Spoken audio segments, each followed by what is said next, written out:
நாங்கள் ஒரு விசை அந்த தேவனை நோக்கி நாங்கள் காத்திருப்போம்.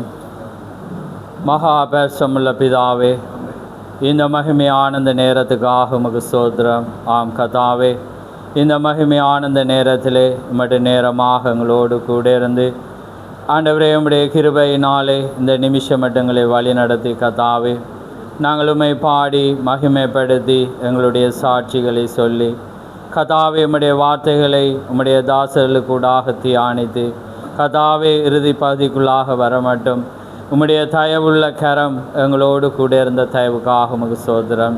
நிச்சயமாக கர்த்தாவே, நாங்கள் பேசுகிறது இன்னதென்பதை நீர் அறிந்த தேவன். ஆம் கர்த்தாவே, ஒவ்வொரு மனிதனையும் உமக்காக தெரிந்தெடுத்த ஒவ்வொரு மனிதனையும் ஒரு ஜாமக்காரனாக வைத்து கர்த்தாவே, எதிரியானவன் எந்த ரூபத்திலே வருகிறான், எப்படி வருகிறான், காலத்துக்கு ஏற்ற காரியங்களை காணும்படியாக இன்றைக்கு பரிசுத்த ஆவியானவர் நீர் எங்களோடு பேசுகிற உம்முடைய மேலான அந்த கிருபைக்காக உமக்கு ஸ்தோத்திரம். இந்த அருமையான பொழுதை உம்முடைய கரத்தில் ஒப்பு கொடுக்கிறோம்.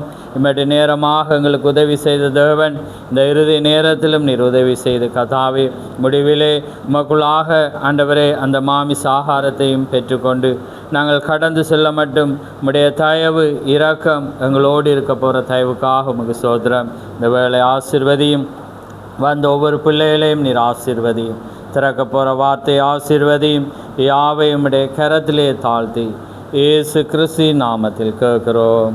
ஆமேன், ஆமேன். நாங்கள் வார்த்தையை வாசிக்கிறதுக்கு முன்பாக சற்று நீங்கள் அமர்ந்திருங்கள்.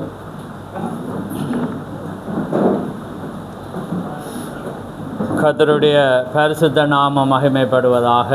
ஆமேன். இந்த அருமையான நேரத்திலே உம்முடைய நேரமாக கர்த்தர் எங்களுக்கு உதவி செய்து வந்தார். நாங்கள் அநேக காரியங்களை நாங்கள் இந்த நேரத்திலே நாங்கள் தியானித்தோம். ஊழியத்தை குறித்தோம், அதை எப்படியாக நாங்கள் தேவனுடைய வார்த்தையின்படி ஒழுங்கின்படி நடக்க வேண்டும் என்பதையும் நாங்கள் பார்த்தோம். அதனாலே அருமையான சகோதரர்கள் அங்கே வந்திருக்கிறார்கள். சகோதரன் ரூபனை உங்களுக்கு தெரியும். அந்த தோமஸ் அவர் சபையிலே வழி நடத்துகிற ஒரு சகோதரன். அதனாலே இந்த மேலான இந்த சத்தியத்திலே சில காரியங்களை அவரும் அறிந்து எங்களோடு சேர்ந்து ஓடும்படியாக இன்றைய நாளிலே அவர் வந்திருக்கிறார். கர்த்தர் தாமே அவரை ஆசீர்வதிப்பாராக. அருமையான பாடலை அவர் பாடினார். அது மாத்திரமில்லை, சகோதரன் ரூபனுடைய இணைப்பும் எங்களோடு சிறிய காலம்தான் ஏற்பட்டது. ஆனாலும் அவருடைய நன்மை தீமையை நான் 2 முறை செய்து வைத்திருக்கிறேன். பிரசங்கிப்பது என்பது கடந்த வாரத்துக்கு முதல் வாரம்தான் நான் அவரோடு கடந்து சென்றேன். அவருடைய அந்த எளிமையான உத்தமந்தான் எங்களை அவரோடு இணைத்தது. அதே போல் நான் அது சொல்ல இருக்கையில் அவர் அந்த பிரசங்கத்தை எங்களோட சேனலை உண்மையாக கேட்குறவங்க பார்த்து கொண்டிருக்கிறபடினால சில வேளைகளிலே அதை சரியாக புரிந்து கொள்ள வேண்டும் என்ற ஒரு நோக்கத்துக்காக, ஏன்னா நாங்கள் இந்த பலிபீடத்தை தேவனுடைய வார்த்தைக்குள்ளாக சில காரியங்களை நாங்கள் பேசி வருவதுண்டு. ஆமே. அதனாலே அந்த காரியத்திலே அவர் அந்த வண்ணமான ஒரு இணைப்பு அங்கே ஏற்பட்டது. அதனாலே அவர் ஒரு சந்தர்ப்பத்திலே சில நபர்களை குறித்து அவர் உன்னத நிலையிலே அவர் வைத்திருந்தார். அவருடைய உத்தமந்தான் எனக்கு அதில் பிடித்திருந்தது. அவர் செய்தியை குறித்து ஆழமாக அறியாவிட்டாலும் இன்றைக்கு அதை அறிய வேண்டும் என்று எங்களோடு ஓடுகிறதை நீங்கள் அறிந்திருக்கிறீர்கள். அவருடைய வாயினாலே அவர் சொல்லியிருந்தார். ஆனால் அவர் வேதத்தை குறித்து தெளிவாகவும் வேதத்தின் மீது நம்பிக்கை வைக்கும்போது தேவன் அதிசயமாக எப்படி அவரை வழிநடத்தி வந்தார் என்பதை நீங்கள் சாட்சிகளிலே நீங்கள் கூறினீர்கள். அதனாலே அவருடைய எதிர்பார்ப்பை தான் இப்போ நான் சொல்ல வர்றேன். ஏனென்றால் அவர் ஒரு ஊழியக்காரன் என்றால் எப்படி இருக்க வேண்டும் என்று ஒரு விரும்பினார். ஒரு சந்தர்ப்பத்தை சொல்கிறேன். சில நபர்களை குறித்து அவர் உன்னத நிலையிலே வைத்திருந்தார். ஆனால் ஒரு நாள் நாங்கள் ஒரு ஃபியூண்டல் சர்வீஸை நடத்த போகும்போது அந்த சவர்களோடு இவர் அமர்ந்திருந்தார். அப்போ நான் அங்கேருந்து வருகிற வேளையிலே அந்த நபர்கள் சொல்லியிருக்கிறார்கள், இந்த மினிஸ்டர் வாரார் என எல்லாரும் நீங்கள் எழுந்திருக்கிற மாதிரி அவர் சொல்லி நான் வரும்போது. ஆனால் நான் அருகில் வந்தோன்னே அவங்க கையை கொடுத்து வாழ்த்து அப்புறம் சந்தோஷமானோன்னு அவருக்கு அது பிடிக்கும். ஆமே. ஏன்னா நான் அவரோட உத்தமத்தை பார்த்தேன். ஏன்னா ஒரு மனிதன் பின்னால் நம்ம பேசக்கூடாது. ஆமே. அப்போ நான் அலர்ட் ஆகினேன். ஏனென்றா நாங்கள் எப்பொழுதும் தேவண்ட மனிதர்கள் எப்படி இருப்பார்கள் என்று ஒருவர் எதிர்பார்த்து சிறிய இடரலையும் நாங்கள் போடக்கூடாது. ஆமேன். எப்பயுமே நாங்கள் பிரகாசிக்கிற ஒரு விளக்காக இருக்க வேண்டும். ஏன்னா தேவன் ஒவ்வொரு மனிதனுக்கும் ஒரு காரியத்தை வைத்திருக்கிறார். ஆமேன். அதனால் நான் அதில் சிலதை கற்றுக்கொண்ட நான் அவர் எப்படி உண்மையாக அதை எதிர்பார்க்க அது அன்று அவர் அந்த மனிதர்கள் அந்த இடத்துல வைத்தார். அதுக்கு பிற்பாடு எங்கள் ஓடும்போது இத்தவரை நாங்கள் அவருக்கு உண்மையாக அதே நேரம் அவருடைய சபையினுடைய சரித்திரத்தை அவர் சொல்ல காரணமும் அவருடைய சபையில் நான் போய் பிரசங்கிக்கிற வேளையில் எனக்கு ஒரு தயக்கமும் வர்றதுக்கு காரணம் என்னென்றால் அந்த காரியங்களை நீங்கள் கேட்டீங்கன்னா உலகம் இப்படியா என்ற நிலையில் சிந்திப்பது எங்களுக்கு அவசியம் இல்லாது. ஆனால் அந்த சபையில் தவறான மனிதர்களை விட்டபடினால் ஒரு பெரிய ஒரு அழகான கூட்டமாக இருந்தது. இன்றைக்கு 2 பிரிவாக அங்கே பிரிக்கப்பட்டு தவறான உபதேசம் அந்த தவறான உபதேசங்கள் அது இன்றைக்கு பிரிந்திருக்கிறவர்கள் சரியாக என்று நினைக்கிறார்கள். ஆனால் அந்த பிரிக்கப்பட்டவர்களை பிரித்தவர்கள் யார் என்று பார்த்தீங்கன்னா நீங்கள் பார்ப்பீங்க அது தீர்க்கதரிசியை ஏற்றுக்கொள்ளாத ஒரு மனிதன். அப்போ அவர் மலேசியாவில் இருந்து இலங்கைக்கு வந்திருந்த வேளையில் எங்களுக்கு அழைப்பு கொடுத்தாங்க அந்த மனிதனை சந்திக்க. அப்போ நான் இவரை சொன்னேன்னா நீங்கள் போங்க. அப்போ பிரதர் தான் நாங்கள் அவரை சந்திக்க போயிருந்தார். அப்போ நான் சொன்னேன் சந்தித்து சரியென்றால் நான் சந்திக்க வரேன். அப்போ பிரதர்கிட்ட நீங்கள் எப்படி தீர்க்கதரிசியை ஏற்றுக்கொள்றீங்கன்னு கேட்க சொன்னேன். எது முதல்ல வந்தது? இது வந்ததா? இது தீர்க்கதரிசியோட புத்தகம் வைங்க. இது முதல் வந்ததான்னு கேட்டு அப்போ அவர் சொன்னேன் இது தான். அப்போ நம்ம இதை தான் படிக்கணும், இது அவசியம் இல்லை. நான் சொன்னேன் நான் சந்திக்கலாம். ஆமேன். ஏனென்றால் நாங்கள் இன்றைக்கு பார்த்து வருகிற காரியமே தேவனுடைய வாய் தான் தேவனுடைய தீர்க்கதரிசியாக இருக்கிறார். ஆமேன். ஆனால் ஒரு கூட்டத்தார் என்று நாங்கள் சரியாக இருக்கிறோம் என்ற 6 மாதம் அவர்களோடு முழு இலங்கை பூராகவும் கூட்டங்களை நடத்தி இன்றைக்கி அவங்க வலையமைப்புகளை மேலாக செய்ய அந்த நபர்களை பாவித்த ஒரு காரியங்களிலே நடந்து வந்த மனிதர்கள் 6 மாதமும் தீர்க்கதரிசியை விசுவாசித்த மனிதனை தான் ஏந்தி கொண்டு கடந்து போனான். விசுவாசிக்காத மனிதனை தான் ஏற்றிக்கொண்டு சேர்ந்து இன்று பிரச்சாரம் பண்ணுகிறார்கள் வந்து எங்களை ஏமாற்றிட்டான். ஆனால் இதுதான் எங்களுக்கும் அவளுக்கும் உள்ள வித்தியாசம். ஏனென்றால் தேவனுடைய வார்த்தை ஒரு மனிதன் தேவனுடைய வார்த்தைக்கு எதிராக இருந்தால் அவன் எனக்கு எதிராளி. அதான் தாவி சொல்கிறான், உம்மை பகைக்கிறவர்களை பகையாமலும் உம்மை எதிர்க்கிறவர்களை எதிர்க்காமலும் நான் இருப்பேன், நான் முழு பகையாக அவர்களை பகைக்கிறார். அதான் தேவனுடைய வார்த்தை. அப்போ அந்த வார்த்தையை இனங்காணாம் அந்த மனிதர்கள் தான் இவருடைய சபையை பிரித்தவர். அதான் அதனால் இன்றைக்கி ஜனங்களுக்கு நானும் ஒரு ஓனாயோ என்ற ஒரு சந்தேகம் இருக்குது. அதனால் எனக்கும் அவங்களோட நெருங்க தயக்கம். ஆமேன். அப்போ அந்த ஜனங்களும் சிந்திக்கிறார்கள். அப்போ அதனால் நாங்கள் மெதுவாக போகணும். நீங்கள் அதுக்கு ஜெபியுங்கள், தேவன் உதவி செய்வார். மீண்டும் அவர் அழைத்திருக்கிறார். ஆனாலும் நாங்கள் தேவனுக்குள்ளாக அதை வைத்து, ஏனென்றால் இன்றைக்கு இந்த சத்தியமானது சத்தியத்திலே நடக்க வேண்டும் என்பது என்னுடைய வாஞ்சை. இன்றைக்கி அப்படிப்பட்ட ஒரு தலையங்கத்துக்கீழாக தான் நானும் எடுக்க விரும்புகிறேன். ஏனென்றால் ஜனங்களுக்குள்ளே அநேக கேள்விகள் வரும். ஏனென்றால் ஒரு காலத்தில் ஒரு சாராரோடு ஓடுவோம், திரும்ப பார்க்கக்குள்ள வேறு சாரார், திரும்ப அந்த சாராரும் இதண்டு படுகிறார். ஆனால் அது எல்லாம் ஏன் வருகிறது, எதனாலே வருகிறது, வார்த்தையானது எதனாலே ஒரு பிரிவினை வருகிறன்றதை இன்றைக்கு நான் செய்தியாக கொண்டு வர விரும்புகிறேன். இதை யாரும் அப்படி எடுக்க விரும்ப மாட்டாங்க. ஏனென்றால் இது பிளேட்டாக இருக்கிறபடினால நான் அதில் சரியாக இல்லாமல் பிரசங்கித்து அது என்ன அடையாளங்காட்டு. அப்போ அதனால தான் அநேகர் அதை எடுக்க மாட்டாங்க. ஆனால் நாங்கள் அதுக்கு பயப்படுகிறது இல்லை. ஏனென்றால் இந்த பலிபடமானது என்னையும் உங்களையும் சீர்படுத்துகிற இடமாக இருக்கிறது. ஆமேன். தேவனுடைய வார்த்தையிலே நான் சரியாக இருக்கிறேனோ இல்லையோ, தேவனுடைய வார்த்தையை சரியாக போதிக்க வேண்டும் என்ற ஒரு வைராக்கியம் என்னிடத்தில் இருக்கிறது. ஆமேன். அதுக்கு நான் தகுதி, அந்த வார்த்தையில் நான் ஜீவிக்காதவனாக இருந்தாலும் இதுதான் சத்தியம் என்பதில் பிரசங்கிக்க நான் கடமைப்பட்டிருக்கேன். அதற்காக தான் தேவன் ஒரு போதகனை அழைத்திருக்கிறார். ஆமேன்.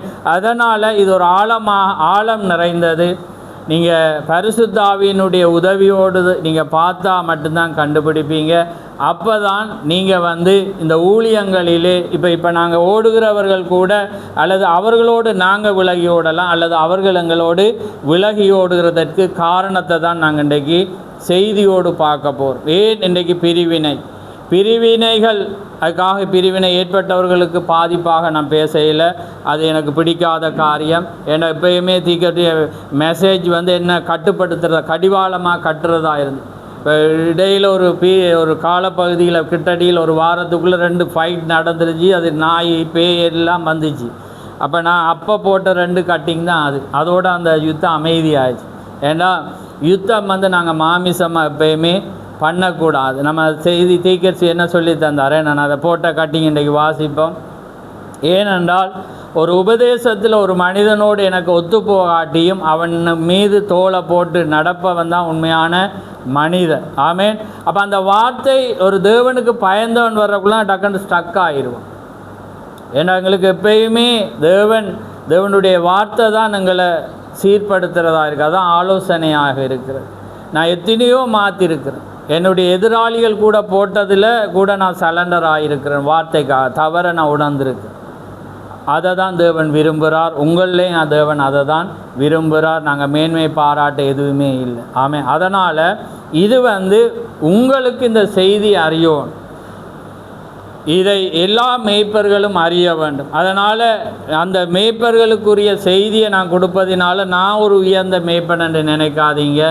இதை கொடுக்கறதுக்கு பயப்படையில் நான் அதை சரியாக கொடுத்து நீங்கள் சரியான செய்தியை அறிய வேண்டும் என்ற ஒரு நோக்கத்துக்காக நான் எல்லாரையும் விட நான் ஒரு பவுல் சொல்கிறது போல் நான் ஒரு சிறியவன் என்றே நான் சொல்ல விரும்புகிறேன். ஆனால் இன்னொரு இடத்துல அவன் சொல்லுகிறான், ஏன்னா நான் எல்லாரையும் விட மேலானவன் என்ற அந்த அர்த்தத்தில் இப்போ இதை சொன்னதால் நான் அதை சொல்கிறேன் என்றும் சிந்திச்சிடாங்க. ஆமேன். அதனால் தேவன் தாமே எனக்கு அது உதவி செய்வாராக. ஆனால் அந்த அப்படிப்பட்ட பரவலான சில காரியங்கள் வந்தது. இப்போ நான் பைபிளை வாசிச்சுட்டு தான் நாங்கள் எப்பயுமே அமர்றது. நான் வாசிக்கலைன்னா எப்பயுமே உங்களோட மைண்டில் ஒரு வசனம் வந்துட்டேன்னா நீங்கள் அதை வச்சுட்டு உங்களோட செய்தி ஜம்ப் பண்ணி போய், அதனால் அந்த வசனம் வாசிக்க முன்பு ஒரு தலையங்கத்தை நம்ம போட விரும்புகிறோம். அதை வாசித்தோடனே மறுபடியும் ஆண்டு யோசிச்சிருவீங்க. அதனால் அந்த ரகசியத்தை தான் நான் பிரசங்கிக்கிறதுக்காக அதை எடுத்த நொழிய என்னுடைய தலையங்கம் அதில் நான் எடுத்த காரியம் வெள்ளிக்காசை தொலைத்த சபைகள். இப்போ அடிக்கடி ஒரு 2003 பரவலாக என பேசப்பட்ட ஒரு வார்த்தை. ஆனால் அது எங்களுடைய காரியம் அல்ல. இன்றைக்கி நாங்கள் பேச போகிறது, நாங்கள் தொலைத்து கொண்டிருக்கிறோமா, எதனால் நாங்கள் தொலைக்கிறோம் என்பது ஆழமாக. இது நீங்கள் கவனமாக பார்த்தா, நீங்கள் ஆர்வமாக இருந்தால் தேவன் உதவி, இல்லாட்டி நான் பிதட்டிடுவேன். ஆமேன். எனக்கு செய்தி வராமல் போயிடும். நீங்கள் அந்த ஆர்வமாக இருந்தால் தேவன் நிச்சயமாக உதவி செய்வேன். ஏனென்றால் எங்களுக்கு தேவன் ஒருவரே மேலானவர். நாங்கள் எந்த மனிதனையும் 2ஆம் தரமாக பார்க்கக்கூடாது. வேதம் எங்களுக்கு கற்றுத்தந்தது உங்களிலும் மற்றவர்களை மேன்மை உள்ளவராக, ஆமேன், இன்னொருவரை கணம் பண்ணுகிறதில் முந்திக் கொள்ளுவர்களாக, வாழ்த்து தெளிவிக்கிறதில் நீங்கள் முந்திக் கொள்ளுவர்களாக நீங்கள் இருங்களன். அதனால் நீங்கள் சத்தியத்தை அறிஞ்சாதான் நீங்கள் செய்தியை மற்றவர்களுக்கு கொண்டு போக முடியும். அதனால் நாங்கள் ஒரு விசை தேவனுடைய வார்த்தையை நாங்கள் வாசிச்சுட்டு நாங்கள் அமருவோம். லூக்கா 15:8-9. நேரம் கடந்து போகிறபடினால நாங்கள் ஸ்பீடாக வாசிப்போம். வெள்ளிக்காசை தொலைத்த சபைகள். நாம் சபையில் நாம் பொக்கெட்டில் போட்டிருக்கோமா, அல்லது தொலைத்திருக்கிறோமா, அல்லது மற்றவர்கள் தொலைத்திருக்கிறார்களா என்பதை நாங்கள் இன்றைக்கு தேவனுடைய காரியத்தோடு நாங்கள் பார்க்க போகிறோம். ஆமேன். 15:8-9.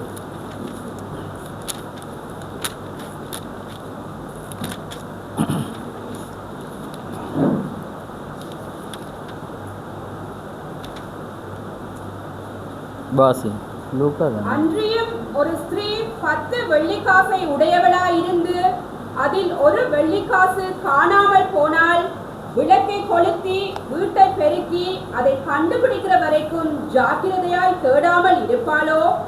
கண்டுபிடித்த பின்பு தன் சிநேகிதிகளையும் அயல் வீட்டுக்காரிகளையும் கூட வரவழைத்து, காணாமல் போன வெள்ளிக்காசை கண்டுபிடித்தேன், என்னோடு கூட சந்தோஷப்படுங்கள் என்பாள் அல்லவா?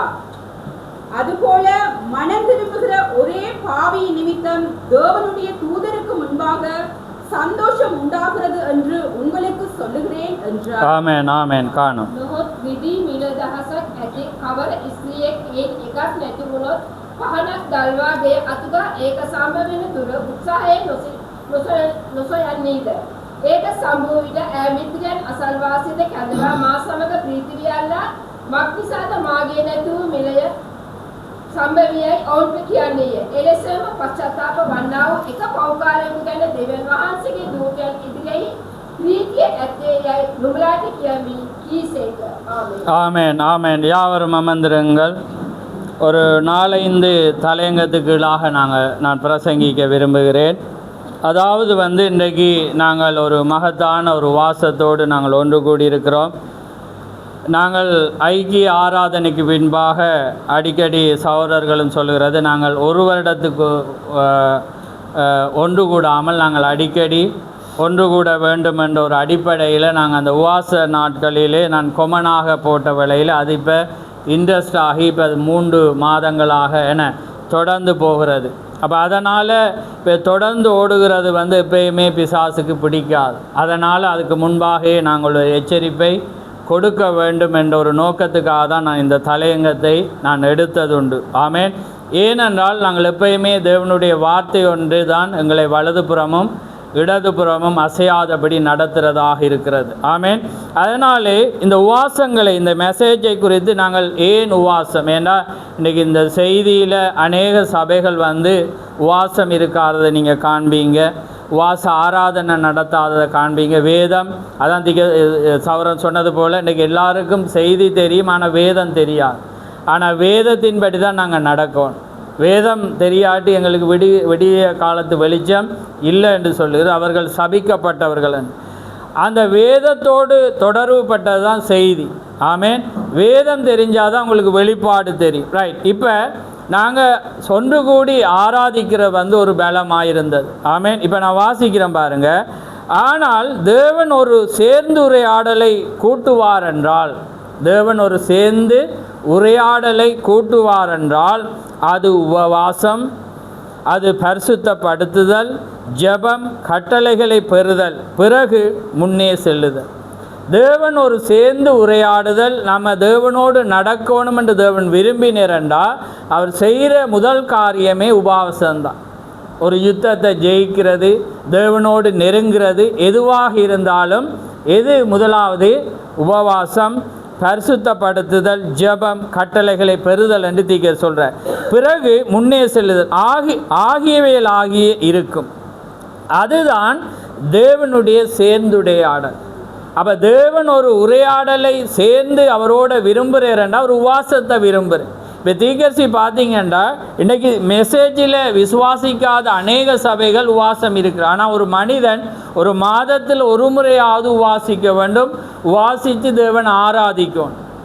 ரைட்டா? அப்போ பாருங்கள், அதனால் நான் இதை வலியுறுத்த நாங்கள் சொல்கிறேன். ஏன்டா இன்றைக்கி இதை கூட இன்றைக்கி அநேகர் தவறாக சிந்திக்கலை. ஏன்டா மணவாளன் எங்களோடு இருக்கும்போது இயேசுவோடு இருந்த சீசர்கள் என்ன செய்யலை? உவாசிக்கல். அப்போ அதனால் இன்றைக்கி மணவாளன் வந்தபடினால இது அவசியம். ஆனால் தீர்க்கசி மணவாளன் வந்த பிற்பாடு அவர் என்ன செஞ்சு ஒரு கூட்டம் நடத்துகிறண்டா 3 நாள் உவாசம் இருப்பு. ஆமேன்.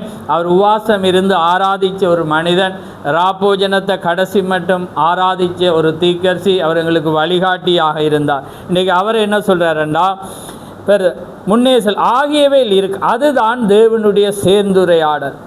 விருந்து உண்பதல்ல, மாறாக உபவாசித்தல். நீங்கள் தேவனுக்கு முன் செல்லும் பொழுது ஆபாசம் அசுத்தத்தில் ஈடுபடாமல், ஆனால் வேறு பிரிந்து எல்லா அநீதிகளிலிருந்தும் உங்களை சுத்திகரித்து கொள்ளுகிறீர்கள். விசுவாசத்தினால் ஈசோப்பை இரத்தத்தினால் தேய்த்து உங்களுடைய இருதயத்தை சுத்தம் செய்து சேர்ந்துரையாடலுக்காக தேவனுக்கு முன்பாக நடப்பது. நீங்கள் தேவனை சந்திக்கையில் அப்படிப்பட்ட சேர்ந்துரையாடல் தான் இருக்கு. நாங்கள் ஒருவரோடு சேர்றோம், தேவனோடு நடக்கணுமெண்டா அது சும்மா வாங்க பிறர் நான் சாப்பிடுவோம் அதல்ல. இதுதான் உவாசம் இருந்து தேவன் ஆராதிப்பது தான் உண்மையான சேர்ந்து உரையாடல் என்று தீர்க்கசி சொல்லுகிறார். ரைட் பாருங்க. ரைட். அப்பொழுதுதான் தேவன் உனக்கு கட்டளைகளை பிறப்பிக்கிறார், பிறகு நீ முன்னே செல்லுகிறார். என்னையா அப்போ தான் தேவன் என்ன செய்கிறார், எங்களுக்கு கட்டளைகளை பிறப்பிக்க. அப்போ தான் நாங்கள் முன்னுக்கு செல்லுதா. ஏண்டா நாங்கள் எங்கட சரீரத்தை இன்றைக்கு சரீரத்தை நேசிக்காத மனிதன் இருக்க மாட்டோம். அப்போ சரீரத்தை நாங்கள் என்ன செய்யணும், சுயம் எண்ணில் சாம்பலா. இந்த சரீரம் மண்ணுக்குரியது, எங்களுக்கு ஆத்துமாதான் விளையிற பெற்று. சாத்தான் எப்பயுமே எங்களை வஞ்சிக்கிற காரியம் சரீரத்தில் தான். இன்றைக்கு ஏன் மனிதன் ஓடுறான்டா, இந்த சரீரத்துக்காக தான். சாப்பாட்டுக்காக ஓடுறான், இந்த சரீரத்தில் வேலை செய்கிறதற்காக ஓடுறான், இந்த சரீர அழகுக்காக ஓடுறான். ஆனால் இது நீங்கள் சுயமண்டு எப்போ சிந்திக்கிறீங்களோ அப்போ தான் தேவன் உள்ள வருவார். ஆமென். அப்போ ஒரு மனிதன் தேவனோடு சேர்ந்து உரையாடலுக்கு வருவான்டா உபவாசம் அவசியம். அப்போ நீங்கள் சபையை அறியுங்க, நீங்கள் போகிற வழி சரியா, நீங்கள் செய்கிற முறை சரியா. ஏன்னா இன்றைக்கி அநேக பிசாசுகள் இன்றைக்கி வஞ்சகமான போதனைகளை போதித்து இன்றைக்கி உபவாசம் தேவையில்லை, பாரம்பரியம் காரியம் என்று சிந்திப்பாங்க. அது அவங்களுடைய. ஆனால் அவங்களுக்கு சத்தியம் தெரிஞ்சால் நீங்களும் நாங்களும் அதில் எதுலேயும் நாங்கள் பின் வைக்க மாட்டோம். பின் வாங்க மாட்டோம். எந்த உபதேசங்களை பின்வாங்க வைக்காது. ஏன்னா எங்களுக்கு சத்தியம் வார்த்தை உரைக்கிறது. இன்றைக்கி இஸ்ரவேல் ஜனங்கள் உபவாசத்தினால தான் எல்லாமே ஜெயித்தாங்க. இன்றைக்கி தீர்க்கதரிசி அதனால தான் ஜெபிச்சா, அந்த ஜெயத்தை பெற்றார். தன்னுடைய மகள் இறக்கிற தருவாய் இருக்கிறவளையில் ஓடுறார் ஆலயத்துக்கு. இன்றைக்கி என்ன சொல்கிறாங்க, ஆலயம் அவசியம் இல்லை, இன்றைக்கி ஆலயம் தேவையில்லை, இன்றைக்கி நீங்கள் தான் ஆலயம். அப்போ அப்படிப்பட்ட ஒரு தீர்க்கதரிசியோடு தேவன் எப்படி பிரதட்சியமாகவே இடைப்பட்டார். நீங்கள் பார்க்குறீங்க, வரலாறு பார்க்கக்குள்ள நாங்கள் அதிசயமாக இருக்குது. அப்படி தேவன் இடைப்பட்ட ஒரு மேலான ஒரு அப்படிப்பட்ட ஒரு தீர்க்கதரிசியை இந்த பூமியில் நாங்கள் காண கிடைக்கா. ஏண்டா எல்லா தீர்க்கதரிசிக்கும் மேலான ஒரு வாழ்க்கையை ஜீவியத்தை இந்த 20ஆம் நூற்றாண்டில் வாழ்ந்த ஒரு மனிதனாக இருக்கிறார். ஆமென். அப்படிப்பட்ட அடிச்சுவடை தான் நாங்கள் பின்பற்றி நாங்கள் வருகிற ஒரு ஜனமாக இருக்கிறோம். பாருங்கள், தேவன் உனக்கு கட்டளைகளை பிறப்பிக்கிறார், பிறகு நீ முன்னே செல்கிறாய், அவரும் உன்னோடு செல்கிறார் என்ற காரியத்தை சொல்கிறார். தேவனோடு சேர்ந்துரையாடல் என்ற செய்தியில் அடுத்த செய்தி பாருங்கள். எங்களுக்கு இன்றைய உலகத்தில் சுவிசேஷர்களை தாரும், வருந்தி அழைத்து இழுத்து ஸ்தாபன பிள்ளைகளை உண்டாக்கும் சுவிசேஷர்களை அல்ல. இன்றைக்கி சுவிசேஷர்களை தாரம் என்னத்துக்கு உபவாசம் என்று அவர் அழைக்கிறேன்டா, எங்களுக்கு உண்மையான வார்த்தையை உரைக்கிற ஸ்தாபன பிள்ளைகளை அழைச்சி ஜனங்களை பெருக்கிறவரை கேட்க, வார்த்தைக்கு சமரசம் இல்லாமல் ஒரு அழைக்கிற பிரசங்கிகளை தார். சுவிசேஷர்கள் அல்ல, சுவிசேஷர்களை தாரும், ஸ்தாபனத்தவர்களை அல்ல, சுவிசேஷர்கள் அல்ல. தேவனே உமக்கண்டு சில பிள்ளைகளை எழுப்பும். கர்த்தாவே ஜனங்கள் ஜெபிக்கும்படி செய்யும், ஜனங்கள் ஜெபிக்கும்படி செய்யும். நான் கொர்நேலியின் வீட்டை நினைத்து பார்க்கிறேன். சொல்கிறேன், கொல்லையின் வீட்டை நான் நினைத்து பார்க்கிறேன். அப்படிப்பட்ட ஒரு புரதி ஜாதியானுக்கு முன்பு நடந்ததில்லை. அவர்கள் உபவாசம் பண்ணி ஜெபம் செய்து கொண்டிருந்தனர். அந்த தேவனுடைய மனிதன், அந்த தீர்க்கதரிசி அங்கு நின்று கொண்டு இந்த வார்த்தைகளை பேசி கொண்டிருக்கையில் வசனத்தை கேட்டவர்கள் மேல் பரிசுத்த ஆவி இறங்கினார். என்னையா, அந்த கொர்நேலி வீட்டு அவன் ஒரு பிரஜாதியானம், அவன் உபவாசம் இருந்து தேவனுக்கு உண்மையாக நேர்மையாக நடந்த மனிதன். அவன் என்ன செய்கிறான் என்றால், உபவாசம் இருந்து ஜெபிக்கிறக்குள்ள தேவனுடைய மனுஷன் பவுல் அங்கே பேசுகிற வேளையில் வார்த்தையை கேட்டவங்க மீது என்ன வந்துச்சான், பரிசுத்த ஆவி. இன்றைக்கி மணவாட்டி சபை நீ சரியாக போறியா அல்லது இன்றைக்கி உபவாசம் இருந்து நீங்கள் போகிறீங்களா என்று எங்களை உறுதிப்படுத்த தான் நான் இதை மீண்டும் எப்பயுமே உபவாச நாளில் உங்களை ஊக்குவிக்கிறது. ஏனென்றால் இது பாரம்பரியம் அல்ல, இது உத்தமமாக நாங்கள் வாரது. ஒரு சேர்ந்துரையாடல் என்றால் நாங்கள் ஏன் அழைத்தோம்ண்டா அது பாஸ்டிங்கோடு. அப்போ தான் நாங்கள் தேவனுக்கு எங்களை அர்ப்பணித்து நாங்கள் தேவனுக்குள்ளாக நாங்கள் வளர. ஏன்னா வார்த்தை தான் நாங்கள் ஒருவேளை நினைப்போம் நாங்கள் சரியண்டு, ஆனால் வார்த்தை தான் எங்களை என்ன செய்யும், நீ பிள்ளை என்பதை அது காண்பிக்கும். ஆமென். பாருங்கள், அந்த தீர்க்கதரிசி அங்கே நின்று கொண்டு இந்த வார்த்தைகளை பேசி கொண்டிருக்க வசனத்தை கேட்டவர்கள் மேல் பரிசுத்த ஆவி இறங்கினார். தேவனே அப்படிப்பட்ட ஒரு கூட்டத்தை அருளும்.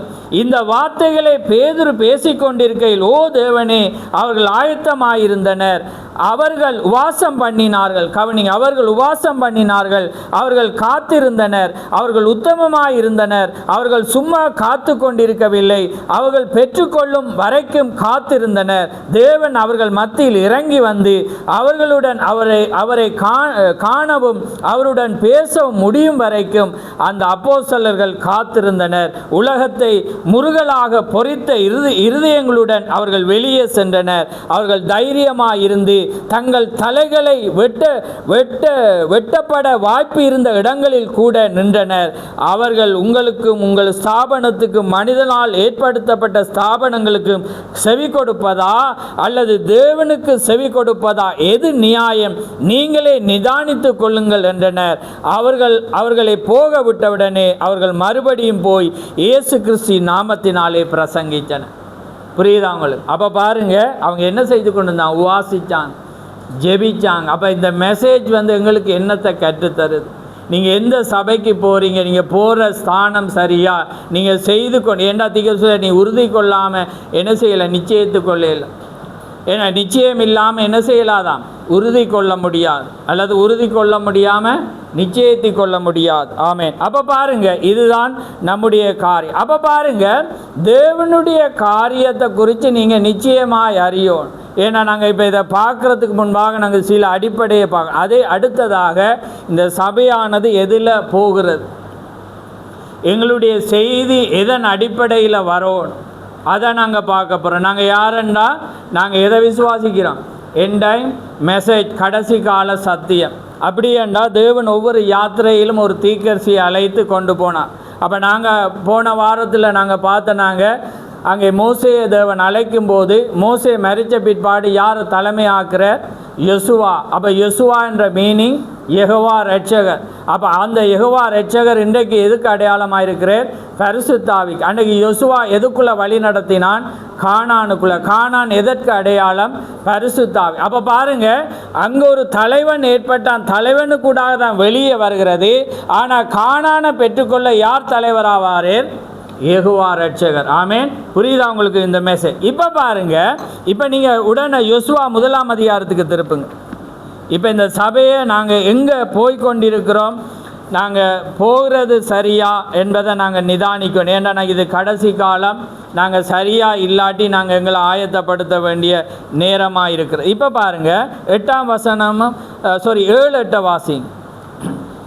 என் தாசனாகிய மோசே உனக்கு கற்பித்த நியாயப்பிரமாணத்தின் படியெல்லாம் செய்ய கவனமாய் இருக்க மாத்திரம் மிகவும் பலங்கொண்டு திடமனதாயிரு. நீ போகும் இடமெல்லாம் புத்திமானாய் நடந்து கொள்ளும்படிக்கு அதை விட்டு வலதுபுறம் இடதுபுறம் விலகாதிருப்பாயாக. இந்த நியாயப்பிரமாண புஸ்தகம் உன் வாயை விட்டு பிரியாதிருப்பதாக. இதில் எழுதியிருக்கிறவர்களின் படியெல்லாம் நீ செய்ய கவனமாய் இருக்கும்படி இரவும் பகலும் அதை தியானித்துக் கொண்டிருப்பாயாக. அப்பொழுது நீ உன் வழியை வாய்க்க பண்ணுவாய், அப்பொழுது புத்திமானாயும் நடந்து கொள்ளுவாய். ஆமென். இப்போ பாருங்க, கவனமா பாருங்க. என் தாசனாகிய மோசே உனக்கு கற்பித்த நியாய பிரமாணத்தின் படியெல்லாம் செய்ய கவனமாக இருக்கவும் மிகவும் பலங்கொண்டு திடமனதாயிரு.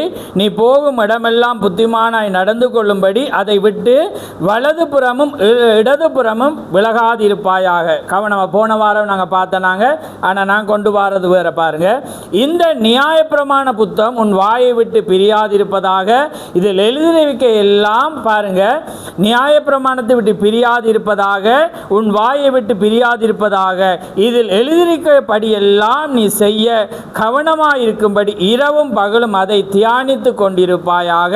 அப்பொழுது உன் வழியை வாய்க்க பண்ணுவான். இப்போ மெசேஜ் பாருங்க, இப்போ வெளியே எகிப்திலிருந்து செய்தியை வெளியே கொண்டு வந்தோடனே கானானுக்குள்ளே போக யோசுவாவுக்கு வேறு செய்தி கொடுத்தார். அது இப்போ எந்த செய்தியை அவனுக்கு பிரசங்கிக்க சொல்கிறேன்? மோசே உனக்கு என்ன செய்தியை கொடுத்தானோ அதுதான் நீ தியானிக்கணும். அதை விட்டு நீ வலதுபுறமும் இடதுபுறமும் என்ன செய்யக்கூடாது? சாயக்கூடாது. அப்போ அவனுக்கு இப்போ பாருங்க, இவன் கானானுக்குள்ளே போகையில் கானானுக்கு வெளியே கொண்டு வர தேவன் ஒரு தீர்க்கதரிசியை யாத்திரைக்கு எடுத்தார். ஆனால் கானானுக்கு கொண்டு போகிற ஒரு மனிதனுடைய பரிசுத்தாவின் உத்தியமானதுக்கு வேறொரு செய்தியல். அவனுக்குரிய செய்தி மோசேயுடைய செய்தி தான். புரியுதா உங்களுக்கு? அப்போ அந்த செய்தி தான் இவன் எப்பயுமே என்ன செய்யணும்? அவன் தியானிக்கணும். அதை விட்டு என்ன செய்யலாம்? வலதுபுறமும் இடதுபுறமும் போகலாது. பாருங்க, இந்த நியாயப்பிரமாண புத்தகம் வாயை விட்டு பிரியாதிருப்பதாக. இதில் எழுதியிருக்கப்படி எல்லாம் நீ செய்ய கவனமாயிருக்கும்படி. இப்போ யோசுவாவுக்கு ஒரு செய்தி வந்துச்சா? இல்லை. யோசுவாவுக்கு வந்துச்சு ஒரு செய்தி, வேறொரு செய்தியை தேவன் கொடுத்தாரா? இல்லை. அப்போ இன்றைக்கு மணவாட்டிக்கு தேவன் ஒரு செய்தி, அதான் இயேசு கிறிஸ்து சொல்கிறார். இயேசு மரிச்ச போன பிறகு பரிசுத்தாய் வர்ற வேளையில் அது என்ன செய்யுமா? சகல சத்தியத்துக்குள்ளே நடக்க. அது சுயமாய் ஒன்றும் பேசாமல் என்ன, நான் பேசினவைகளே எடுத்து அவர் என்ன செய்வாராம்? நினைப்பூட்டுவார். அப்படி தானே வேதம் இருக்குது. வேறொரு பரிசுத்தாவி என்ன செய்வார்? நான் சொன்னது தான் அது என்ன செய்யும்? செய்யும். அப்போ இன்றைக்கு தேவன் ஒரு மினிஸ்ட்ரியை, ஒரு தீர்க்கதரிசி ஒரு தேவனுடைய வாயாக இருக்குமென்றால், இன்றைக்கு ஒரு சபையானது என் டைம் மெசேஜ் என்று தன்னை உரிமை பாராட்டி அழைக்குமானால், இந்த செய்தியானது அது முழுவதும் பின்பற்ற வேண்டியது மெசேஜை தான். ஏண்டா மெசேஜ் முழுவதும் எதாக இருக்கிறது? தேவனுடைய வார்த்தை தான். அவர் ராப்போஜனமாக இருக்கலாம், ஞானஸ்தானமாக இருக்கலாம், உவாசமாக இருக்கலாம், அல்லது ஒரு ஊழியமாக இருக்கலாம், அல்லது ஜனங்கள் எப்படி ஒரு சபையை நடத்தணும் என்றாலும், எதுவாக இருந்தாலும் வேதத்தில் தான் அது இருக்கு. புரியுதா உங்களுக்கு? வேதத்தில் இருக்கிறதா? இப்போ இன்றைக்கி இப்போ உதாரணத்துக்கு பார்ப்பேன். இப்போ இன்றைக்கி நாங்கள் எந்த மெசேஜ், இப்போ எந்த மெசேஜில் அல்லது எந்த இணைப்போட இந்த சகோதரர்கள் இருக்கிறாங்க. அப்போ இருக்கிற வேளையில் ஒரு வேளை இப்போ வந்தவங்களில் ஒருவர் இப்போ நீங்கள் யோசிக்காங்க, அவரும் அதை தான் சொன்னேன், 2 திருமணத்தை நீங்களும் சொல்கிறபடி ஏதோ ஒன்று நடக்கும். அது இல்லை. நான் ஒரு உதாரணம் இலகுவாக காட்டுறதுக்காக. ஏன்னா இன்றைக்கி இப்போ மெசேஜ் பார்த்தீங்கன்னா தேவன் ஒரு 5-fold மினிஸ்ட்ரி அவர் உருவாக்கியிருக்கிறார். ஏன்னா தீர்க்கதரிசிகள், அப்போஸ்தலர்கள், ஏன்னா சுவிசேஷர்கள், ஏன்னா போதகர்கள், மேய்ப்பர்கள், 5 விதம். அப்போ இந்த 5 விதம் ஒன்றிணையக்குள்ளே தான் தேவன் என்ன செய்யப்படுது? வருது. ஆனால் இன்றைக்கு என்ன நடக்குதுன்னா, இன்றைக்கு அழைப்பையும் தெரிந்து கொள்ளுதலையும் உறுதியாக்காதபடினால இன்றைக்கு என்ன நடக்குதுன்னா, விசுவாசியை விட யார் இப்போ கூடி போயிட்டு? போதகர்கள் தான் என்ன செஞ்சிட்டு கூடிட்டு. அப்போ என்ன நடக்குதுன்னா, ஆனால் தேவன் ஒவ்வொரு மனிதனுக்கும் ஒரு அழைப்பை வச்சிருக்கிறார். இப்போ நாங்கள் ஆணித்தரமாக ஆழமாக பார்க்க போகிறோம் உள்ளுக்குள்ளே போய். இப்போ நான் போதனாக இருக்கிறபடி எனக்கு அதால் தான் நாங்கள் பேச விரும்புகிறேன். ஏன்னாண்டா அது எங்களுக்கு சார்பாக வரக்கூட, எனக்கு சார்பாக அப்படி அல்ல. சத்தியம் பேசக்குள்ள அது திட்டு வாங்க வேண்டி வரும், அல்லது எங்களை உயர்த்துகிற மாதிரி வரும். ஏன்னா இயேசு எதனால் காட்டி கொடுத்தாங்க? பொறாமையினால். ஆனால் அது இன்னொன்று சொல்கிறாங்க, என்னத்துக்கு?